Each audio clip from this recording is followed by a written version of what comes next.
Bonjour à ceux qui nous rejoignent pour cette deuxième table ronde. Rebonjour à ceux qui étaient avec nous en première partie d'émission. C'est la réunion de chantier de France, la dernière de l'année 2024, traditionnellement consacrée aux orientations que prennent les directeurs matériels pour leur parc l'année à venir. Nous avons évoqué cette question à travers les enjeux d'efficience énergétique et de décarbonation en première partie.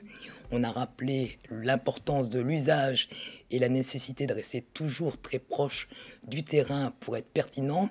Nous allons maintenant nous intéresser aux enjeux de sécurité et aux questions de HSE qui sont un critère de plus en plus déterminé dans le choix des directeurs matériels.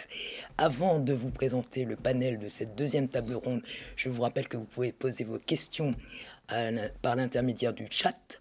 N'hésitez pas à interpeller nos invités.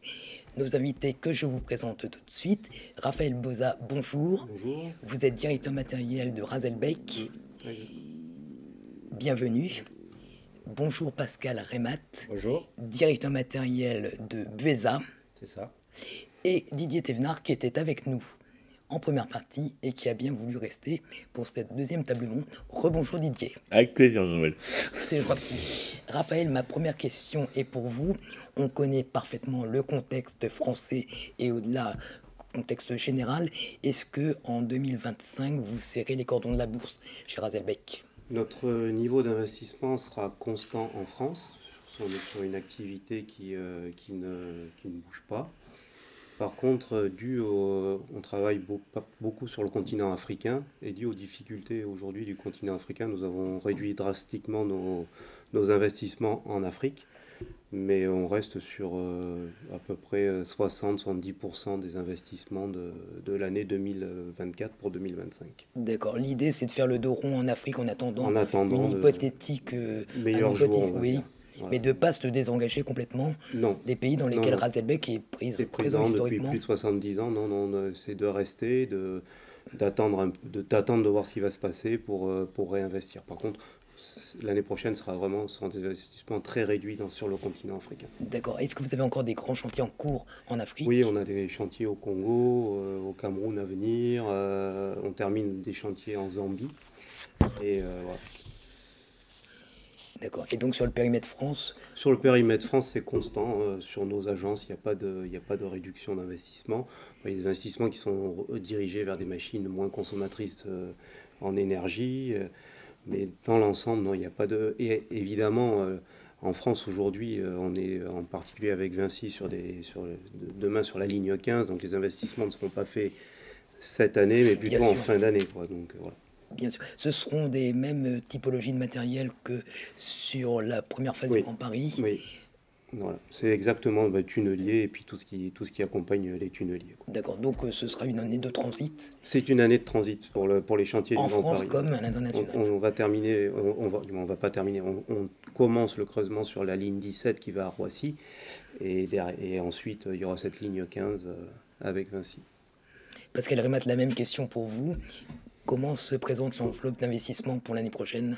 Je dirais que l'investissement chez Buesa, il est plutôt à part égal, il est plutôt à la baisse en montant financier. Ça pour deux raisons. Déjà, c'est qu'on a tendance à faire durer un peu plus les machines.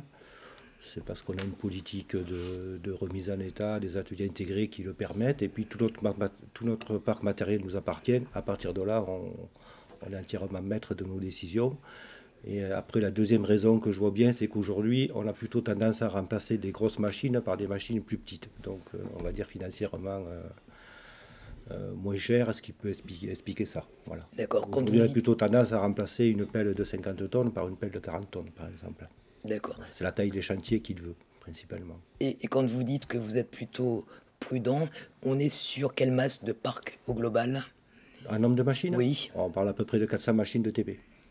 Donc du matériel lourd. Du matériel lourd, de la pelle, la plus petite pelle, pardon, c'est une pelle de 15 tonnes jusqu'à la pelle plus de 100 tonnes. Avec une fréquence de renouvellement qui intervient. Alors la fréquence c'est plutôt un nombre d'heures. Je dirais que quand la machine arrive entre 11 et 12 000 heures, on fait une analyse poussée de la machine, de son état, de sa valeur à neuf, et puis on prend la décision de la remplacer ou pas de la remplacer. On peut aller, plus la machine est grosse, plus on a tendance à la faire durer. parce qu'elle est conçue pour ça. Ce qui, Voilà, semble, ça, c'est un grand ce qui classique. semble logique. Voilà. Mais en général, la durée de vie d'une pelle chez nous, qui est quand même la machine, là, je dirais, de base de la production, c'est 12 000, entre 12 et 13 000 heures. On en revient tout de suite à l'usage. On réinterroge l'usage pour savoir si le matériel qu'on met en face est le mieux adapté et le mieux configuré pour une mission. Oui, je simplement. rejoins ce que j'entends. Globalement, oui, l'année de renouvellement, je pense, de 2025 sera constant. Globalement, on s'adapte au chantier. Donc, c'est la règle de base, hein. Maintenir en état, et pour faire la transition sur ce qu'on doit dire, en état standard de prévention des risques et de trajectoire environnementale de nos machines, c'est-à-dire avec ces deux pistes en permanence en face de nous, c'est les deux essentiels, quoi. On sait qu'en productivité, on peut déjà l'avoir dit, mais il n'y a pas de gros changements. On n'a pas besoin de machines plus productives que celles qui l'étaient, et je rejoins ce qui était dit précédemment. On ajuste plutôt à la baisse certaines machines. Alors, ça dépend des métiers, quoi. Voilà. On a dit l'usage, mais l'usage c'est aussi le métier. Donc, quel que soit je pense que chaque métier, chaque géographie a son usage et sa trajectoire, aussi bien en termes de machines. Maintenir l'actif, quoi, des entreprises. Bon. Le métier historique de Razelbeck, c'est le terrassement. Historique, hein. Historique. Depuis, ça a quand même énormément évolué. Comment on fait avec cet héritage, donc un parc qui a été façonné à une époque pour ces chantiers-là, avec la réalité de vos activités aujourd'hui? En fait, aujourd'hui, on raisonne plus en projet qu'en parc matériel. On n'hésite plus à vendre à la fin d'un projet un parc matériel complet, même si les machines ne sont pas arrivées à 10, 11 000 heures. On ne passe plus d'un chantier à l'autre, de la France vers le Congo ou le Cameroun. Donc, en fait, quand on prévoit l'investissement, on prévoit déjà la revente de la machine au bout de 3 ans, 4 ans, en fonction de la durée du chantier. Nos ateliers sont de plus en plus restreints. Trouver de la compétence mécanique ou électrique, électrotechnique, ça devient très compliqué. Donc on n'a plus ces ateliers où on refait nos machines, c'est terminé depuis bien longtemps. D'accord, donc vous gérez un actif Exactement. dans une dynamique d'activité. Comme dit Didier, on gère un actif, on ne gère pas un parc matériel, on ne gère pas une machine pour gérer une machine, on gère l'actif de la société. Donc beaucoup plus de mouvements. Beaucoup plus de mouvements, oui, et vraiment, on s'adapte vraiment à tous nos chantiers. Et des fois c'est 50 tonnes, des fois c'est 40 tonnes, des fois c'est 120 tonnes. Donc, voilà. L'approche est plus patrimoniale chez Nous, Boueza. voilà, c'est vrai qu'on a plutôt une politique, je dirais, un petit peu à l'opposé de ce que Raphaël nous décrit. Nous, on a plutôt tendance à acheter une machine et puis la garder jusqu'à sa fin de vie. Même si des fois elle est peut-être sous-utilisée, voilà, mais on ne prend pas cette optique déjà, quand on achète, de penser à la revendre dans 2-3 ans. Non, ce n'est pas une idée aujourd'hui qui est en cours dans l'entreprise, et moi je ne l'ai jamais défendu. Voilà, moi je tiens à garder notre matériel en bon état et de le revendre quand il est obsolète ou vraiment complètement dépassé ou manque de fiabilité, mais pas au bout à la moitié de vie, non. Voilà. Non. Les grandes familles de produits dans votre parc, pelle, Tomboro, bien sûr, bulle, chargeur, enfin toute la gamme classique de matériel TP. Beaucoup de pelles quand même, et beaucoup de Tomboro, articulés et rigides. Boueza exerce également dans les travaux maritimes et fluviaux. Oui, Est-ce que ça induit des investissements très spécifiques? Oui. Lesquels? Qui sont complètement différents Oui. du TP, parce que les investissements de la partie travaux maritimes et fluviaux, qui est une filiale de Beza, sont des investissements déjà très lourds financièrement. Par contre, ce sont des matériels qui ont des durées de vie a priori importantes.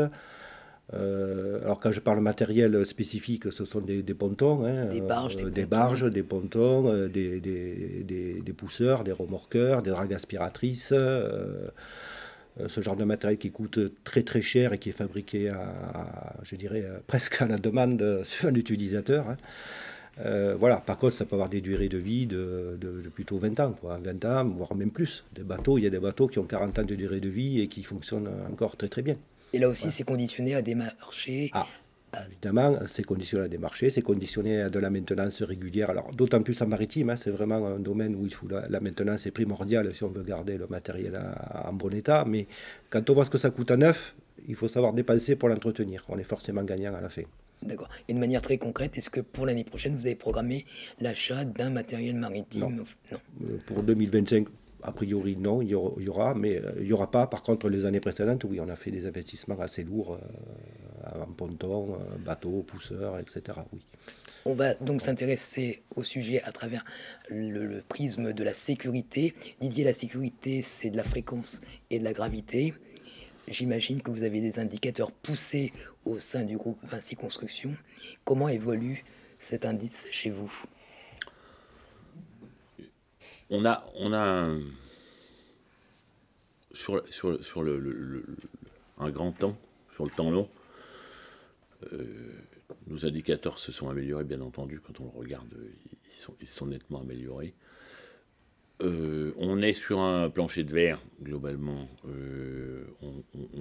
On n'arrive pas à descendre plus bas pour l'instant. On cherche on a, au fil des années, et quand on le regarde sur une échelle de temps, à chaque fois qu'on a inventé, entre guillemets, une nouvelle action, qu'elle soit technique ou organisationnelle, on a gagné sur la fréquence et la gravité. Dès qu'on gagne sur la fréquence, on gagne sur la gravité de toute façon, que ce soit accident grave, voire accident mortel.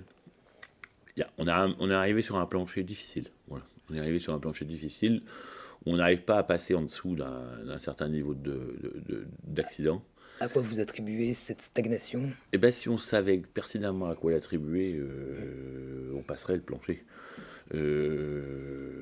C'est essentiellement du terrain, hein, c'est comme tout. Hein, c'est beaucoup d'accompagnement de terrain et beaucoup de formation. La technique peut nous aider, mais il y a énormément de management local, quoi. On se rend compte que chaque fois qu'on est sur un accident grave, voire mortel, on est sur nos grands risques, on est sur les risques majeurs. On connaît le risque, même s'il est connu. Il n'est pas contrôlable partout parce que chaque accident est un événement et une cause. S'il était prévisible, il n'aurait pas lieu, quoi.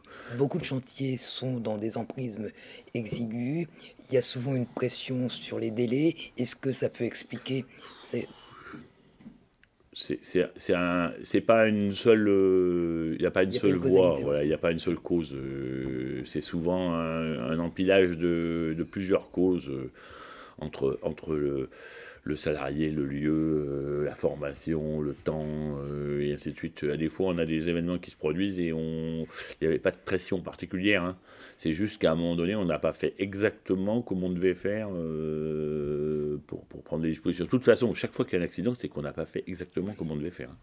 C'est tout le temps comme ça. Hein. Il n'y a pas de hasard. Hein. Il y a eu une déficience à un moment donné. Alors, oui.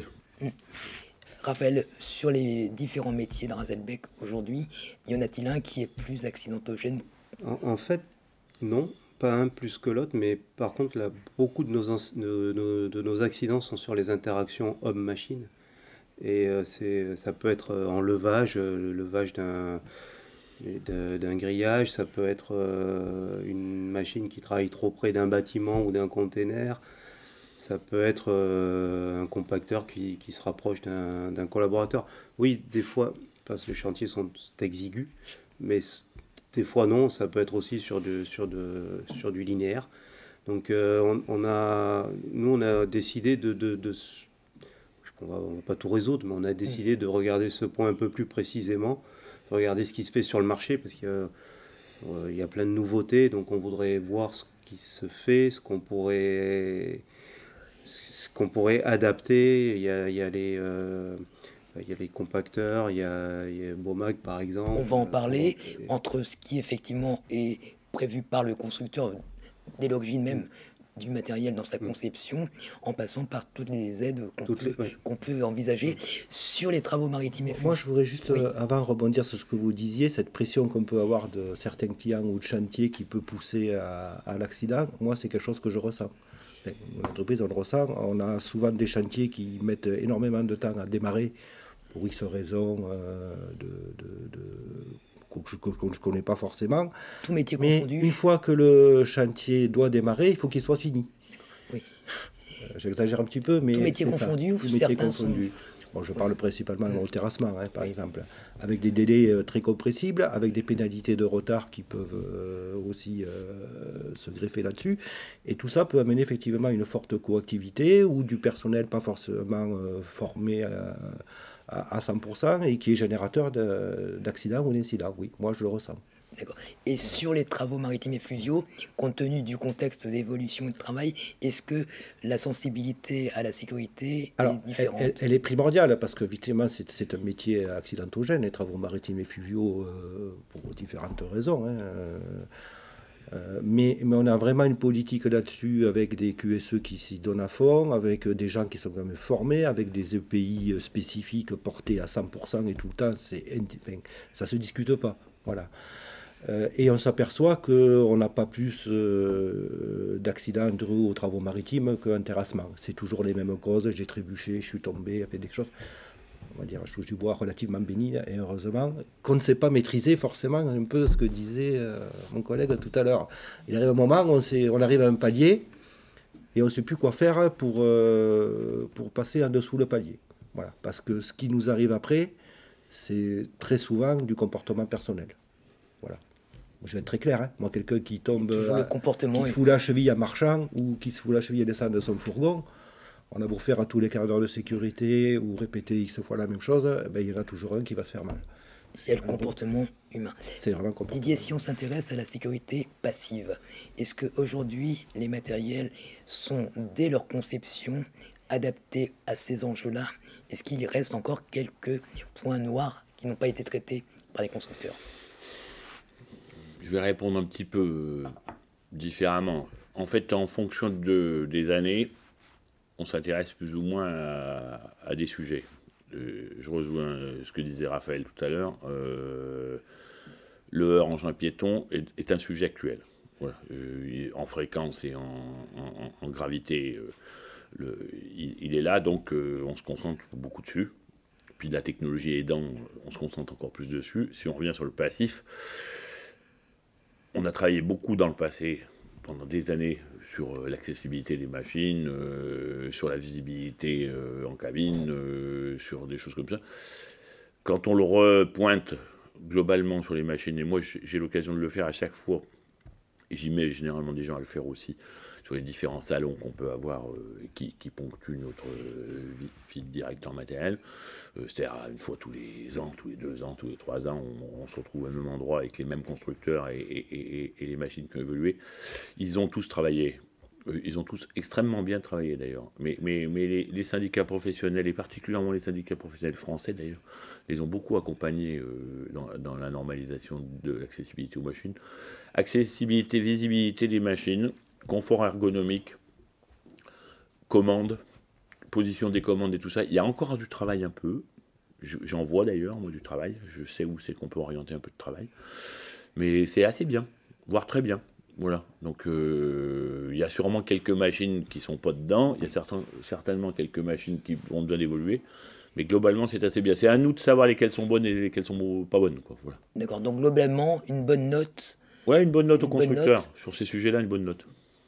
Raphaël, vous attribuez aussi oui, tout ce qui est accessibilité, à une échelle pour monter dans la machine, les garde-corps, les arrêts d'urgence, tout ça, franchement, il y a eu des progrès vraiment depuis les 10 dernières années. Quelque chose qui est...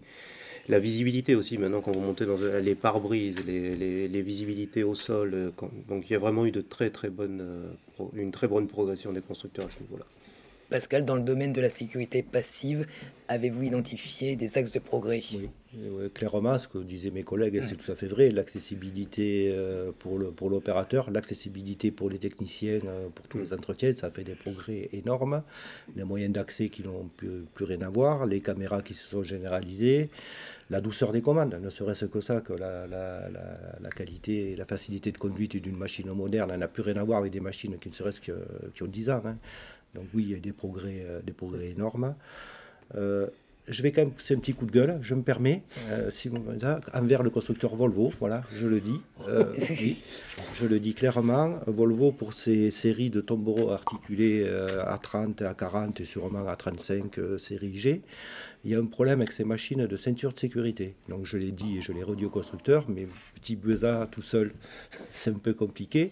La ceinture de sécurité sur ces machines... Ce sont des ceintures 3 points. Ce sont des ceintures 3 points qui ne sont pas réglables en hauteur, qui sont faites peut-être pour des Suédois, mais en tout cas des gens de grande taille. Dès qu'on est d'une taille relativement modeste, on a la ceinture de sécurité qui en permanence entaille le cou. Alors ça paraît assez anecdotique comme ça, sauf qu'aujourd'hui, les chauffeurs ne veulent plus porter la ceinture de sécurité parce que c'est vraiment un point qui leur fait mal. Voilà. Donc moi je l'ai constaté chez nous, je l'ai constaté chez des concurrents qui utilisent le matériel qui le disent peut-être pas aussi haut et fort que moi. Mais en tout cas, je vous invite à regarder. J'imagine que vous avez remonté le problème. On a remonté évidemment le problème au constructeur. Mais pour le moment, il n'y a pas de solution technique. Ça voudrait dire changer le siège, changer tout le système. Enfin, honnêtement, c'est pas envisageable, quoi, pour le moment. Ils me disent que ça sera en cours pour les futures séries, mais ce qui tourne aujourd'hui, c'est pas le cas. Prenez les marques concurrentes, elles ont tout un système de réglage à hauteur de la ceinture de sécurité comme on a sur nos voitures, ça pose pas de problème. Volvo ne l'a pas. Et donc la tentation, c'est de pas... La tentation aujourd'hui, c'est que le chauffeur ne porte plus la ceinture, avec tous les risques qui s'encourent. Voilà. Donc d'un point de détail qui nous faisait rire un petit peu au début, aujourd'hui, c'est plus un point de détail, ça fait plus rire du tout. Et ce qui était auparavant un argument et un avantage concurrentiel de la marque, là, disons que tous les progrès qui ont pu être faits sur le reste de la machine, l'accessibilité, la douceur, tout ce que j'ai dit avant en fait, est gâché au niveau de l'utilisateur par ce point de détail qui en fait n'est pas un point de détail parce que ça pourrit la vie à tout le monde. C'est un irritant au voilà, quotidien. Ça pourrit la vie à tout le monde. Voilà, ça pourrit la vie des chauffeurs, ça pourrit la vie des chefs de chantier qui ont l'obligation de faire respecter le port de la ceinture de sécurité.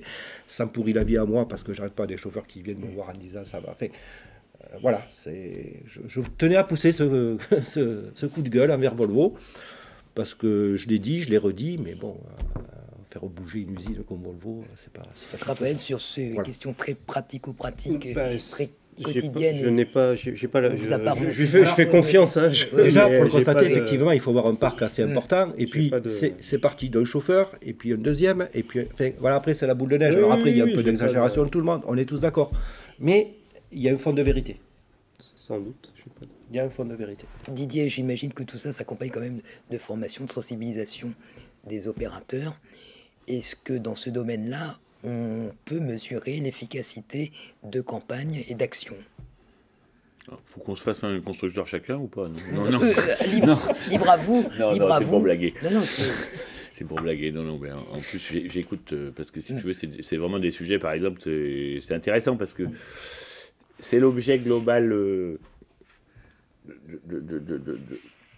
syndicats professionnels aussi, de reporter ça. Moi, je pense que j'y crois beaucoup. Quand on a discuté de ce qu'on a discuté avant de sécurité passive et des échéances, comme tu as dit, d'une dizaine d'années, là, vraiment, on se rend compte que chaque fois que le client s'intéresse à quelque chose, c'est ton cas pour tes ceintures de sécurité, le constructeur se passionne. Tu vois ce que je veux dire? Voilà. Et c'est comme quand ton patron est intéressé, tu es souvent passionné, quoi. Voilà. Donc le marché est fait de l'intelligence du client et de l'écoute du constructeur. Et du travail en filière. Et du travail en partenariat, voilà. Beaucoup. Donc je crois beaucoup qu'il faut travailler en filière, qu'il faut travailler en partenariat. Le nombre d'entreprises globales, il est connu, le nombre est fini, voilà, et il va continuer à se finir, je dirais. Le nombre de constructeurs, c'est fait pareil, et sachant qu'on a parfois plusieurs marques dans le même groupe aussi en construction, donc la connaissance aussi a tendance à passer d'un constructeur à l'autre comme ça. Je pense que tout le monde a envie de faire des efforts. Après, c'est le temps d'échange, le temps d'écoute. Je pense qu'on a post-Covid, je dirais ça comme ça, puisque moi je suis en train de le réanimer un petit peu, et j'en parlais récemment, de dire il faut réanimer de l'échange avec les constructeurs, pas de l'échange individuel entre juste un fournisseur et un client pour une affaire, parce qu'un fournisseur et un client pour une affaire, c'est déjà à moitié pipé la discussion, puisqu'il y a une affaire à faire. Donc non, un échange de partenariat fournisseur-client global, quand on avance sur des sujets globaux, en disant bien en amont d'une affaire, voilà, pour que les choses prennent leur place, que le temps de développement industriel, il est long. On sait bien qu'il est long. Quand tu poses une question, et je comprends ta question, tu la poses, tout le monde va l'entendre, ta question, elle va mettre 36 mois pour être résolue. Parce qu'on sait bien que les bureaux d'études de les usines, les choses comme ça, c'est très très long. Et un échange individuel, donc beaucoup de partenariats d'entreprises avec les constructeurs, je pense que c'est important. Faut ouvrir quasiment un partenariat avec chaque constructeur sur un sujet donné. Ça permet de naviguer d'un constructeur à l'autre et de passer. Et puis, rassembler nos... En matière de prévention et d'énergie, puisqu'on avait parlé d'énergie d'avant, mais là, on est en train de parler de prévention, il n'y a pas de secret entre entreprises. Je dirais que s'il y a bien un domaine où on doit tout échanger, tout partager, c'est bien la prévention des risques. Les presque accidents, les accidents. Les presque accidents, les accidents, la fréquence, les problèmes, les problèmes, ils peuvent être en atelier, ils peuvent être sur les machines, ils peuvent être en maintenance, ils peuvent être en conduite, ils peuvent être partout, ils peuvent être sur de l'industrie. On les partage, et on reçoit de manière bienveillante, et je dis bien de manière bienveillante, le constructeur en disant, on a un problème, proposez-nous quelque chose. Et je pense que quand on a fait ça sur les 10 années avant 2020, je dirais, parce que depuis 2020, on est un peu lent, mais jusqu'à 2020, la période 2010-2020, on avait fait progresser d'un coup les choses, et puis là, il y a un petit tassement, donc il faut qu'on reprenne ça. On parlait des chantiers du Grand Paris. Non, mais je disais, l'avantage, c'est qu'on travaille aussi souvent des partenaires sur des chantiers. Donc les bonnes idées, on les prend, quoi. Et puis c'est idiot de ne pas la prendre. Elle est là, on la voit. Donc, et ça nous a fait, je sais que ça nous fait énormément progresser tous, parce qu'il y a toujours quelqu'un qui je sais pas, pour accéder en hauteur, qui a une idée. Et ça nous aide bien. C'est vrai qu'il faut... Je suis d'accord, il faut vraiment partager, donner les idées. Parce que, bon, à la fin, c'est la vie ou le handicap d'une personne qui est en jeu. Donc, il n'y a pas de mauvaises idées. Et il y a surtout, il ne faut pas les garder pour soi. Quoi. On parlait tout à l'heure des chantiers du Grand Paris. La phase 1 est terminée, achevée. Il y a eu quelques accidents mortels sur un certain nombre de chantiers. Est-ce que vous avez d'ores et déjà un retour d'expérience et des mesures préventives, voire correctrices, par rapport à ce qui a pu se passer sur l'ensemble des chantiers? On les prend au fur et à mesure. Et de toute façon, il y a une enquête, il y a une analyse, il y a du risque, mais moi, je pense que sur le Grand Paris, vu ce qui a été fait, dans le temps qui a été fait, il n'y a pas eu tant d'accidents qu'il y en a eu, mais ça n'a pas été non plus par rapport à la taille des chantiers, au nombre d'heures travaillées. D'ailleurs, nous, nos taux de fréquence, les meilleurs taux de fréquence qu'on ait eu, c'est en 2023 et 2024, donc en plein chantier du Grand Paris. Donc il n'y a pas eu forcément direct, il n'y a pas de corrélation. Non. Pascal, est-ce que sur des chantiers de gros volume, notamment sur les terrassements, l'accidentologie évolue à la dimension du chantier où il n'y a pas non plus de corrélation directe? Je dirais que c'est pas tant sur la taille du chantier, je dirais c'est plutôt un peu sur le délai et la pression qu'on a pour réaliser le chantier. C'est pas directement lié sur la taille. Et même pire que ça, souvent sur les grands chantiers, il y a une QSE, il y a des moyens qui peuvent être mis, qui ne sont pas forcément mis sur un chantier de courte durée où il y a juste 2 ou 3 machines. Donc, non, je ne ressens pas ça. Non, pas spécialement. Ça a été très rapidement mis sur la table, le problème, le sujet des heurts piétons machines. On sait que c'est quelque chose qui intervient trop souvent. On a quelques alternatives technologiques. Didier, est-ce que pour vous, c'est la bonne solution, la bonne façon de traiter le sujet? Alors, juste pour revenir sur avant d'aller dans la techno, je dirais des heurts engins piétons. Quand on regarde les accidents graves et mortels, ça a été dit tout à l'heure, il y a souvent une machine. Alors, c'est parfois du heurt engin piéton. C'est souvent du heurt engin piéton. Ça fait partie des risques majeurs, c'est net. C'est net, il n'y a même pas de question à se poser, c'est net. Le heurt engin piéton n'est pas toujours de la même façon, mais au-delà du heurt engin piéton, il y a d'autres accidents graves et mortels, et c'est où il y a une machine en interaction. Donc ça veut dire que La machine, proprement dit, quelle que soit sa forme, que ça soit en maintenance ou que ça soit en production, elle est omniprésente dans les accidents. J'en vois plein sous mes yeux, là, et je les connais parfaitement bien. Sur tous ceux que je vois, il y a une machine dans l'environnement, quoi. Qui est pour rien ou pour quelque chose, mais qui fait partie de l'ensemble global. Ça peut être un accident de machine toute seule, et ça peut être un hors-engin piéton. Dans les hors-engins piétons, on va avoir deux familles aussi, hein. Il y a les accidents de manœuvre de machine dont on parle, et c'est celui dont on veut parler. Il y a aussi les heurts piétons-véhicules, quoi.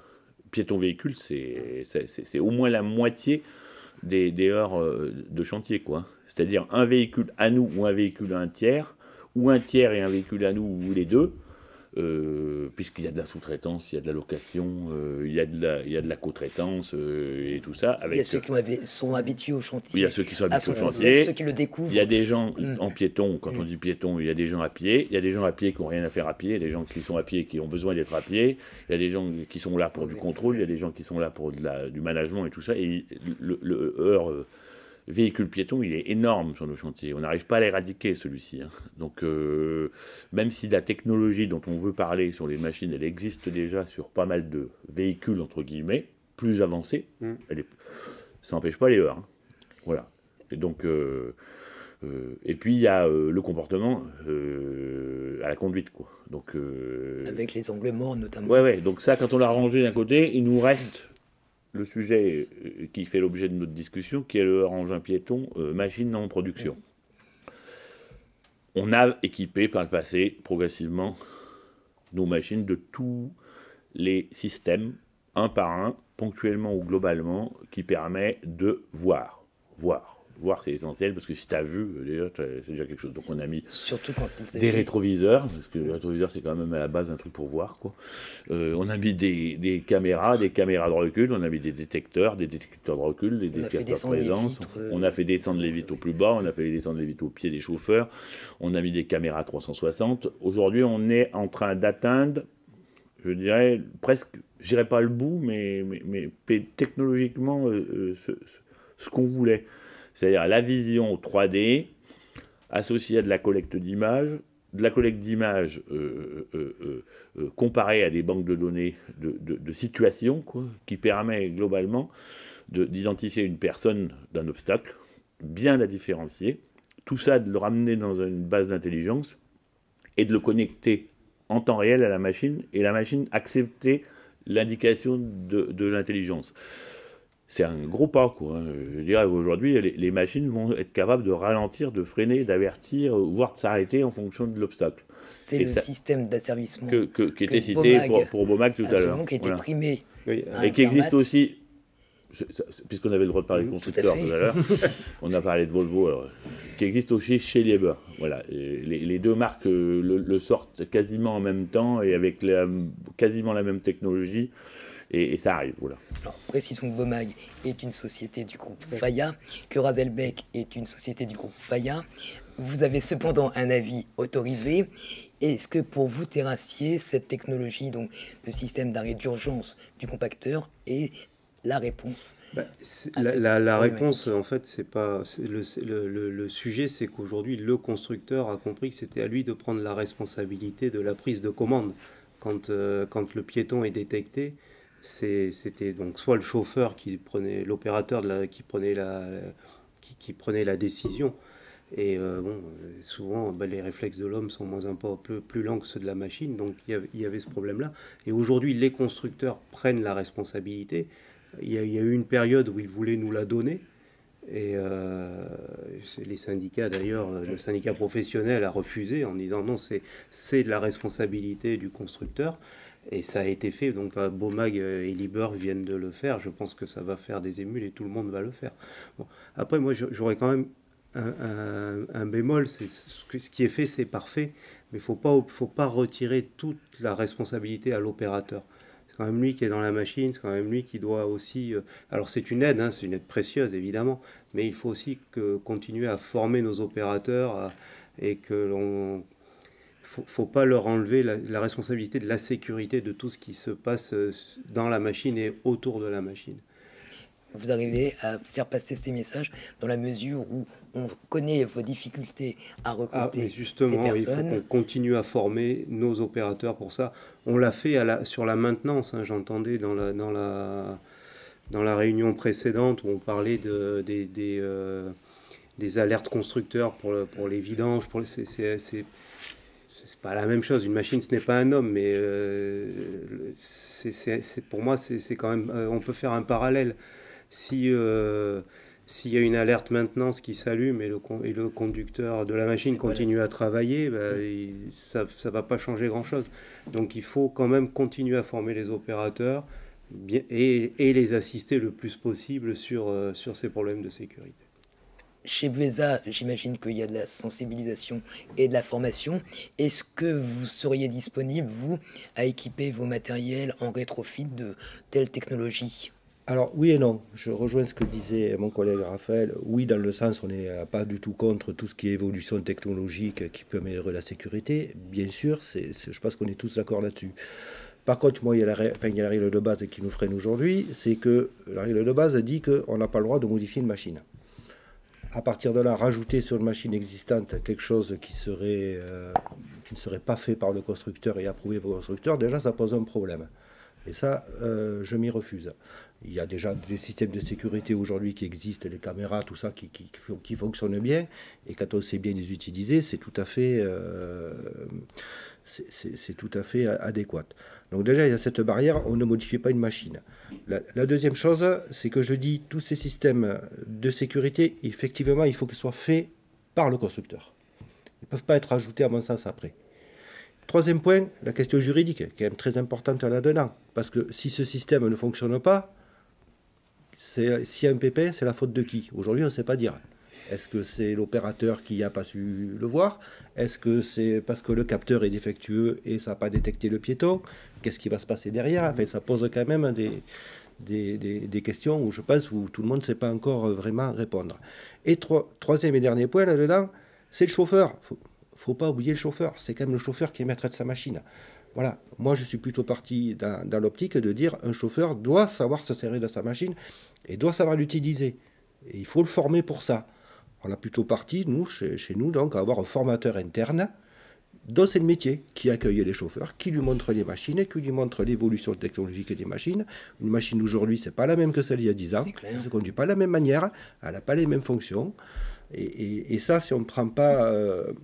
si on ne fait pas ce parti de former les chauffeurs aux nouvelles technologies, aux nouvelles machines, je pense qu'on loupe quelque chose. Et dans cette logique, est-ce qu'un chauffeur est attitré à une machine? Alors, en toute logique, oui. Après, avec les aléas des déplacements, des maladies, tous les sujets qu'on a tous de personnel absent pour X raisons, mais oui, la politique, effectivement, c'est d'avoir un chauffeur par machine. Oui. Qui est la meilleure réponse à la sécurité, moi je dis.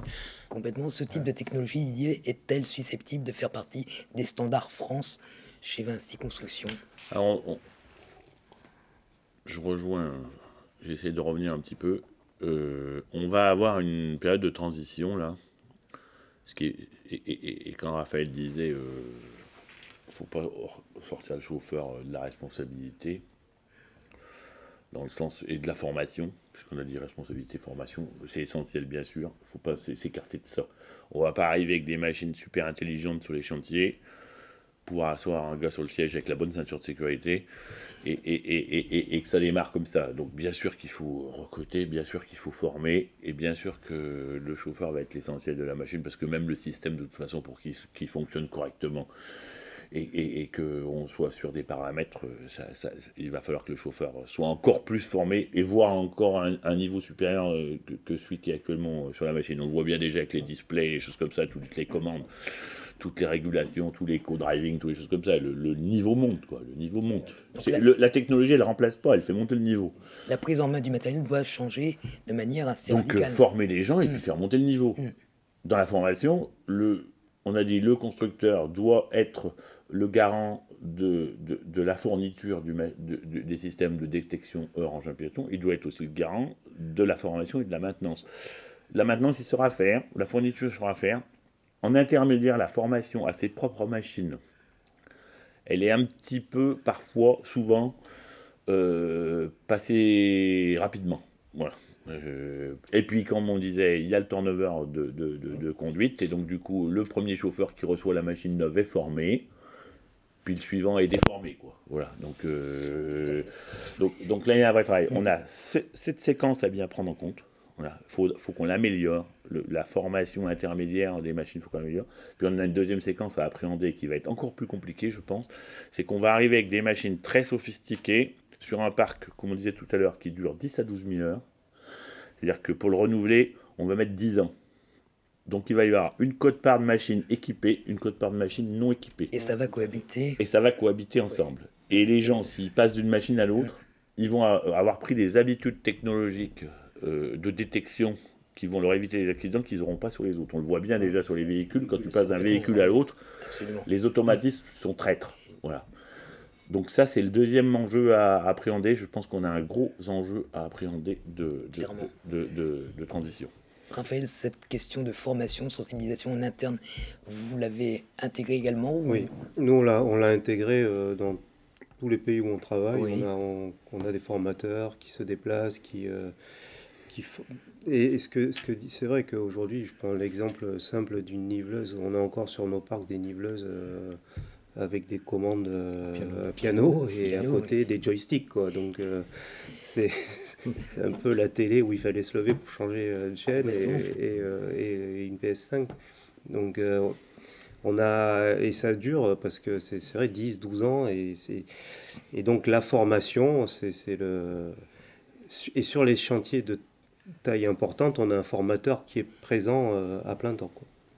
Alors, on ne va pas citer de constructeurs, mais certains avancent le concept du chantier connecté, dans lequel les machines communiquent entre elles, peuvent interférer et donc forcément prévenir des risques d'accident. Est-ce que, Didier, c'est une solution réaliste, mise en œuvre dans un avenir plus ou moins lointain, mais accessible pour une entreprise comme Vinci Construction? On va dire que tout le monde peut y penser. Voilà. Globalement, de toute façon, on pense que la science-fiction, à un moment donné, il y a... Pour vous, c'est de la science-fiction? Non, je dis la science-fiction, de toute façon, c'est un art, quoi. On peut penser à tout. Les gens ont pensé à l'intelligence artificielle avant qu'elle sorte. Les gens ont pensé à la détection des piétons avant qu'elle sorte, parce que s'ils n'y avaient pas pensé, ça ne serait pas sorti. Donc, à partir du moment où on commence à penser fermement à quelque chose, on y met de l'énergie, on y met de l'argent, on y met du monde. Donc à partir du moment où on y met de l'énergie, de l'argent et du monde, il y a bien des choses qui vont se connecter. Il y a certains pays qui ont déjà fait des tests complets en vraie grandeur de connectivité de machines. Dans un environnement cadré, ça fonctionne. On a dit tout à l'heure, petit chantier, grand chantier. Hein. Connecter un micro-chantier pour une demi-journée, ça n'a pas trop de sens. Connecter un très grand chantier de terrassement comme vous avez vous sur une année de travail sur des périmètres très larges, ça a vraiment du sens. Donc voilà, c'est pareil, c'est l'usage. Ça marchera sur des grands chantiers de terrassement. Ça marche déjà. C'est gros chantier d'enrobé aussi, connecter le poste au camion, au fournisseur. Ça marche déjà. Fonctionne sur déjà. un flux de production. Mais on est sur un flux de production constant. Oui. On sait le matin ce qu'on va faire l'après-midi. On a des objectifs. Ça fonctionne. Donc le chantier connecté, c'est le grand chantier. Mais on a déjà des chantiers connectés. Hein. On a déjà. Ils existent. L'étape suivante, c'est d'enlever l'opérateur, puisque c'est lui qui pose problème. Est-ce que là, on est complètement dans la science-fiction, ou on peut considérer que c'est l'avenir de ces technologies et du développement du produit en tant que tel? J'ai un peu toujours de mal avec cette question, parce que soit je réponds... C'est pour ça que je vous la pose. Ouais, c'est bien ennuyeux. J'ai un peu le problème avec cette question-là, parce que je suis partagé entre deux choses. Notre métier de base, de travaux publics, voire de bâtiment travaux publics, c'est un ascenseur social. Et cet ascenseur social, on le cultive, et on a raison de le cultiver, et la plupart de nos collaborateurs et la plupart de nos compagnons, beaucoup sont issus de cet ascenseur social. Ils sont arrivés, manœuvres, ils ont fait le chantier, ils ont appris conduite d'engin, ils ont perfectionné leur conduite d'engin, on leur apprend à conduire des engins de plus en plus sophistiqués, et ainsi de suite. la machine autonome coupe cet ascenseur social. C'est-à-dire qu'on s'arrête à un étage. Complètement. Voilà. Et après, c'est fini, c'est d'autres gens qui prennent l'ascenseur. On s'adresse à une autre catégorie Ouais. de personnes. Et d'abord, ces gens-là, on les a pas. Donc, on en cherche de l'encadrement de chantier. On en manque déjà, donc on en cherche énormément. Si on coupe l'ascenseur social en plus, la machine autonome va couper l'ascenseur social. Donc, ça arrivera quand ça devra arriver, mais pourquoi le provoquer, quoi? Pourquoi le provoquer? Donc, autant que faire se peut, on continue en plaidant l'ascenseur social et en faisant Non, je dis monter les qu'il gens faut, en compétences. il faut penser à ça, et puis il faut mettre des machines autonomes ou des drones, parce qu'on dit machine autonome, mais on Tout à dit aussi fait. machine télécommandée à distance, aux endroits où c'est nécessaire. Il ne faut pas que ça devienne une fin en soi. Et si on est sur des chantiers de démolition, sur des chantiers nucléaires, sur des chantiers de grande hauteur, sur des chantiers de grande profondeur et tout ça, et qu'il faut des machines autonomes pour éviter, puisque c'est le thème de la réunion, des risques majeurs, mettons des machines autonomes, mettons des machines télécommandées drones sur des risques majeurs. Voilà. Et puis quand on aura déjà fait cette étape-là, c'est comme en énergie. Quand on aura déjà fait la première étape, on ira s'intéresser à d'autres choses où on n'a pas d'obligation technique de les mettre, quoi. Surtout que c'est pas le chauffeur qu'il faut enlever, c'est le piéton, on a dit. Donc, Je suis entièrement d'accord à ce qui vient d'être On dit. parlait du nucléaire, de la déconstruction. Est-ce qu'en travaux souterrains, il y a aussi un vrai sujet? Non, moi je pense, déjà les tunneliers sont guidés, moi je pense mais moi je pense que la Et machine quand on ne dit autonome... pas Non, tunnelier et qu'on travaille avec des méthodes plus classiques, oui, moi je pense que la machine autonome arrivera par besoin, parce que d'ici peu, plus personne ne pourra monter dans une machine. C'est ce qui se passe aujourd'hui au Japon. S'ils sont numéro 1 de la machine autonome, c'est parce qu'ils n'ont plus d'ouvriers pour monter sur les machines, parce que leur population vieillit. Donc ça viendra, hein, faut pas se voiler la face. Par contre, je suis d'accord, c'est vrai qu'aujourd'hui c'est un ascenseur social, parce qu'il y a beaucoup d'ouvriers, mais ça viendra, faut pas... c'est une réalité au Japon oui, depuis plusieurs années. Depuis plusieurs années, oui. Quand la voyez-vous se concrétiser Je sais dans nos pays? Je sais quand pas, on fera mais moins d'enfants. voilà, mais c'est déjà bien parti, je pense. Donc on s'en rapproche. Mais on s'en rapproche Oui. très vite, oui. On s'en rapproche très vite. On a de plus en plus de mal à recruter. Mais il ne faut pas le provoquer. Non, Oui. Et Pascal, vous imaginez un chantier de terrassement avec des bases vies à l'intérieur desquelles les opérateurs... J'ai du mal à l'imaginer. Ceci dit, j'ai vu chez un constructeur effectivement des solutions comme ça sans conducteur qui avaient l'air de fonctionner. Je rejette ce qui a été dit. Ça fonctionne très bien à mon sens sur les sites industriels ou En de carrière. longue durée. Ça Oui. peut tout à fait s'envisager. Sur un chantier de TP de quelques journées, ça me semble prématuré. Mais je suis persuadé que la machine sans conducteur, moi, c'est mon avis personnel, entre dans 20 et 30 ans, on les aura. Alors nous, on les verra peut-être pas en activité, nos enfants C'est sûrement. l'échelle du temps. Oui. Mais Alors, oui, je pense que c'est ça. là, on est le vraiment verra, dans on le le verra, temps long. on le verra. À très court terme, est-ce que vous avez un axe de progrès à proposer aux constructeurs, une idée, une approche simple, très réaliste et rapidement déployable à grande échelle? Non, moi je suis vraiment sur ce problème heure-machine, que tout le monde s'y mette, quoi. Je ne vais pas repousser mon petit coup de gueule À envers part, Volvo, PC. qui, hormis ce point de détail, a comme d'excellentes machines. Ça, c'est vrai. Autonome. Autonome. Non, moi je pense que les progrès qui ont été faits ces dernières années, et quand je dis dernières années, je parle de 10 ans, hein, ils sont vraiment aujourd'hui manifestes et on voit aujourd'hui, on la ressent vraiment cette amélioration parce que on n'a quasiment plus que des machines comme ça. Voilà, il y a encore 10 ans, on n'avait pas encore de caméras de recul de partout, d'avertisseurs de recul, oui, on les avait. Mais voilà, aujourd'hui, c'est quand même très bien en place. Moi, ce que je demanderais aux constructeurs, c'est la fiabilité. Parce que le problème de tout ça, c'est que dès qu'on a une moindre panne, qui peut être...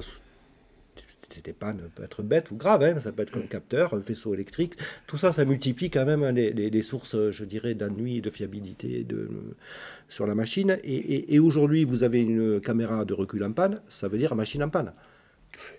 Une clim en panne, ça veut dire Complètement. machine en panne. Complètement. C'est des choses qui sont assez Et on peut nouvelles. pas multiplier les machines. Un GPS en sur un panne bulle. sur un bulle ou une pelle, ben, souvent ça veut dire que le chantier est arrêté. Où on met le curseur, Didier? Moi, j'ai une idée. par contre, de On a choses hâte à de développer, puisque On a c'était hâte. ta question de base. On a vu accessibilité, on a quasiment réglé le problème, et quand il n'est pas réglé, tout le monde est conscient. On a vu sécurité passive, quelques petites anecdotes, et c'est bien de les préciser, comme ça va faire avancer les sujets. C'est pris en compte, c'est réglé. Heure en joint piéton, on est en train de prendre le bon chemin là, et ça y est. Si 1, 2, 3, 4 constructeurs arrivent avec de la sécurité active complète, heure en joint piéton, ça va nous aider, mais énormément. Il nous reste un pan dans les risques majeurs qui n'est pas traité, c'est la commande des machines. On a aujourd'hui, on l'a précisé tout à l'heure, elles sont passées du piano au joystick là. Donc 100% des machines quasiment bientôt sont joystick. Il y a bientôt plus de... Enfin de toute façon on peut se passer du volant, on demande même à se passer du volant parfois sur les chargeurs et même sur les compacteurs et tout ça, plus de volant. Le joystick est un élément dangereux. Quand c'est dans un jeu vidéo, c'est pas très grave. Si en attrapant ton gâteau sur la table, tu touches le joystick, si tu veux, tu as perdu la partie, puis tu as une deuxième vie, quoi, si tu veux. Dans le matériel, dans les matériels, un joystick touché de manière intempestive sur un mouvement de personnel, sur un gars qui appelle par une fenêtre, sur un gars qui fait passer quelque chose à la fenêtre, ou n'importe quoi, c'est un accident s'il y a quelqu'un dans l'environnement. Des accidents avec des pelles hydrauliques, voire d'autres machines, compacteurs, avec un buste qui s'avance sur un joystick ou un bras qui part sur un joystick, parce que le joystick a été lâché, mais toutes les commandes de la machine sont en marche, c'est affreusement dangereux. Il est arrivé des sensors sur les joysticks. Je pense qu'il va falloir qu'on passe vers une obligation formelle de maintien des joysticks. C'est l'homme mort, mais c'est bien comme ça que je le dis aussi. Des joysticks avec Tu détection. tiens le joystick, les fonctions marchent, tu les tiens pas, il n'y a rien qui marche. Ça se met automatiquement au Il n'y a rien qui marche, tout est arrêté. Et c'est vraiment facile à faire. Et ça existe. Et il faut le faire. Parce qu'on a tous les ans, qui n'a pas un accident de joystick chaque année? Tout le monde. Avez-vous une idée du surcoût? C'est pas grave. Non, mais on est quoi sur des... Moi, c'est peanuts ramener une machine. C'est peanuts. C'est juste dans la conception du joystick qu'il faut qu'il y ait un sensor infrarouge ou je sais pas quoi, et puis qu'il y ait un fil de plus, quoi. Donc, tu vois, une fois que c'est de la série, ça va même pas se voir. Mais le premier qui arrive, il va être plébiscité, quoi.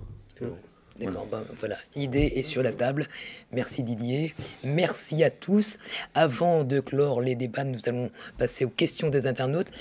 Mathieu est revenu avec nous. Mathieu, y a-t-il des questions pour nos invités? Oui, tout à fait, Jean-Noël. Alors, on a évoqué les machines autonomes.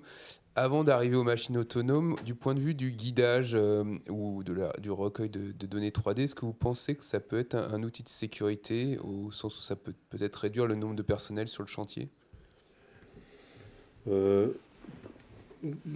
Non, ça ne réduira pas le nombre de personnel sur chantier, parce qu'avant, le guidage était fait avant que les machines arrivent.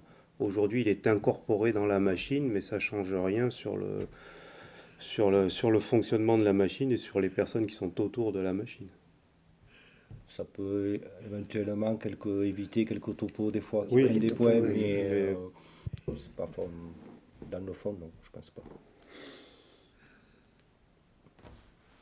Ça amène de la préparation de chantier. Oui, c'est ça, c'est la préparation. Mais Et donc, pas tout ce qui amène de la préparation de chantier amène de la prévention des risques.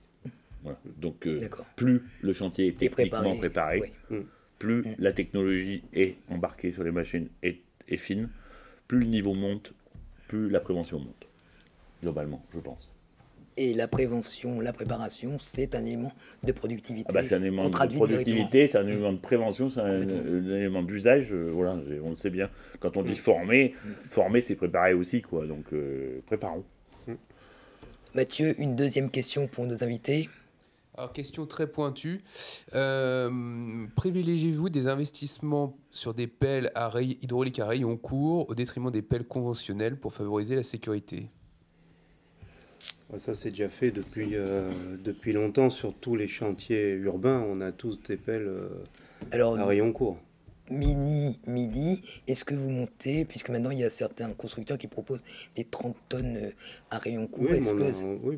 Oui, sans problème. Mais à partir du moment où la pelle est stable, après ça dépend évidemment de l'outil qu'on va mettre en bout de bras, mais pratiquement tous nos investissements sur les machines urbaines sont des pelles à rayon court. Parce qu'il y a des grosses Aussi, pelles de terrassement. on a une politique, on achète de plus en plus de ces pelles à rayon court, que ce soit, alors on ne fait pas trop de travaux urbains, mais un petit peu quand même, ou même pour la partie démolition, qui ont besoin de machines à rayon court. Alors c'est des très bonnes machines. Par contre, c'est le cauchemar des mécaniciens, ça il faut le dire. Hein. On ne peut pas mettre les doigts dedans, quoi. Il faut tout démonter. Donc c'est un peu le pendant de la qualité et les défauts du truc. Mais voilà, je vois bien les mécaniciens, chaque fois qu'ils doivent réparer une machine comme ça, il faut tomber le contrepoids, il faut tomber à la caille. Enfin, voilà, c'est un problème d'accessibilité. Didier. C'est drôle, je vois le début de la réunion. On a dit, est-ce qu'on achète? Donc on achète bien sûr des machines à rayon court. Bien sûr, énormément de machines à rayon court en chantier urbain et en chantier d'assainissement et en chantier de démolition, et comme on a dit. Et en gros, on est en train de dire, on va avoir une migration technologique et on est en train de dire, c'est quoi le bon modèle économique? De toute façon, la migration technologique, la migration électrique va nous emmener vers un nouveau modèle d'usage. Et puis, donc du coup, on va peut-être avoir aussi un petit affranchissement de la maintenance en global. Donc... dans les années à venir, je ne sais pas si c'est le modèle qui va être le bon modèle. Hein. On a parlé de chantier à grands projets où on garde des machines, on a parlé de chantier où on a des machines de location. Mais c'est il y a un truc qui est certain, le modèle est en train de changer. Hein. Donc finalement, qu'elle soit rayon court ou rayon long, le problème de la maintenance ou le problème de la possession ou le problème de la technologie, demain c'est les rayons courts, peut-être que les batteries ne sauront pas les faire en rayon court ou ils ne sauront les faire qu'en rayon court. Donc on va voir ce qui va se passer. C'est toute la beauté de votre métier, ouais, de raisonner global, mais après de raisonner quasiment au cas par cas. Mathieu, une dernière question pour nos invités, s'il te plaît. Une dernière question, on a beaucoup évoqué les matériels roulants, mais du point de vue du levage, est-ce que vous avez des pistes ou des innovations qui ont été explorées ces dernières années? Non, j'ai pas de levage. Non, alors par contre, le levage, moi, enfin, je constate que ce sont des machines qui durent très longtemps. On parle de grue à treillis, on parle de grue à tour peut-être. Moi, on n'en a pas dans le parc, mais c'est des matériels qui peuvent durer plus de 20 ans. Parce que la conception est robuste, parce que souvent, ça fait des travaux pas très difficiles, ça ne bouge pas. Donc là, effectivement, elles ne sont pas équipées des toutes dernières technologies, loin de là. Mais ce n'est pas du matériel sur lequel on a plus d'accidents.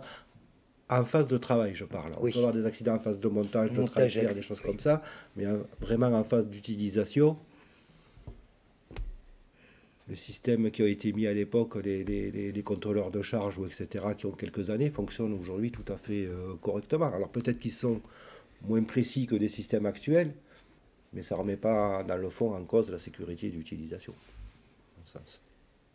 C'est large le levage. Hein. Le levage, ça va être de levage de petites charges avec des maniscopiques et des grues, avec des grues à treillis, des grues télescopiques, des grues à tour.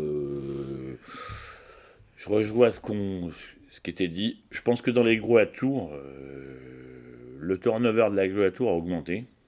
En termes de... Quand on voit des grues à tour qui sont sur chantier aujourd'hui, les grands chantiers, elles sont toutes nickel, quoi. Elles sont toutes nickel. Elles sont passées par un atelier, elles ont toutes changé de techno, donc elles sont toutes avec les nouvelles technologies et toutes avec des instrumentées, montages différents, monitorés. Le modèle de possession évolue aussi. Il y a de plus en plus de grues louées, voire bientôt plus de grues achetées, quoi. Donc, c'est la tendance. Bah oui, parce que il y a eu tellement de volume à absorber en accordéon sur le volume de construction que les grues partout. On a vu arriver beaucoup de grues à treillis, enfin à flèche relevable, ce qui est nouveau aussi pour des histoires d'encombrement. Quand on parle de l'appel à rayon court, on parle des grues aussi à flèche relevable. Hein. On en a vu plein arriver. Et donc du coup, quand on va aller à l'international, on en voit quasiment que ça. Et ça y est, en France, on les voit arriver aussi. Et quand on parle des grues sur chenilles de fondation spéciale, par exemple, je suis d'accord, elles sont assez anciennes. Et là, les constructeurs, il n'y en a pas beaucoup. Voilà, on va dire ça comme ça, on ne va pas donner des noms. Il n'y en a pas beaucoup. C'est quasiment les mêmes qui fournissent tout. Et ça évolue technologiquement doucement, voilà, on va dire. Et puis le renouvellement est lent. Voilà. Donc, si on a du volume et de la capacité, on s'empare de certains sujets qui sont pas abordés par les constructeurs. Ouais, qui sont passés sous les radars, on s'en empare. Et après, en opération, les opérations elles vont mettre peut-être n'importe qui sur un tombereau, Ouais. sur une Ils grue de 100 mettront tonnes. oui. Je peux vous Sur- dire que là, ils vous appellent, ils vous demandent si on ne connaît Non, pas l'opérateur, et donc on a de vrais professionnels Oui, sur oui. ces grues. Complètement. Donc, connaît la machine, prépare Oui. son chantier, Et- donc moins d'accidents. Et parfois Oui. même, c'est l'opérateur qu'on demande Oui, avant de demander avant le de demander matériel. la machine. Très bien.